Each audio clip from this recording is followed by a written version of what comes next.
Good evening. We start tonight highlighting a historic figure in the city of Rockford. 1 year ago today, the city swore in Carla as their first black woman to lead the police department.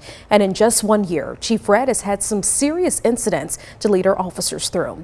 The first came just a month after becoming chief, when 3 shootings broke out in a 3-hour period. In total, 6 people were shot at 3 different locations, with 2 people dying from the shootings. Chief Red said, quote, "This is Rockford. This is not who we are, and we are going to try to restore peace to our city," end quote. Then in January, a shooting in the parking lot of Auburn High School, leaving 2 17-year-olds hurt. Chief Red called on the community to, quote, "wrap your arms around these young people and ensure they're going down the right path," end quote. And the third big incident coming in May of this year. A man with a gun in the parking lot of the Rockford Casino was shot by Rockford police. A string of violence Red has been working with officers, community members, and city leaders to resolve. 13 News' Manny Estopinan is live from RPD headquarters tonight after a sit-down with Chief Red discussing some of the challenges and successes while on the job. Manny, tell us, what did you learn? For the past 30 years, Rockford Police Chief Carla has been rising through the ranks of law enforcement. It was 1 year ago today, this very evening, she became Rockford's top cop.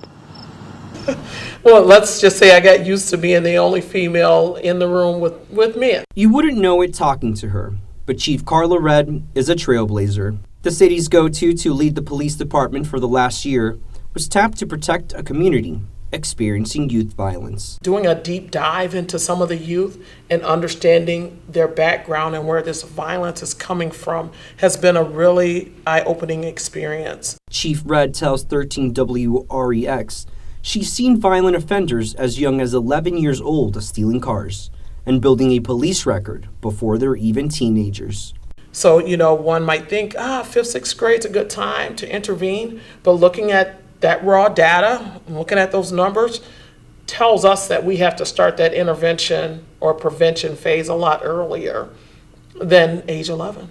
Through productive meetings and mentorship implementation, Red had made progress, but knows that more collaboration from community stakeholders is needed. We do currently work with some organizations. However, I will tell you that needs to be broadened a lot more, and having those individuals at the table that are willing to take that step and recognize that this problem exists is our next phase as well. With only 12 months on the job, Chief Red continues to better her community and her police force. She leaves us with a message for those aiming to break glass ceilings like herself. I didn't let that no or that door being shut on me stop me from where I wanted to go.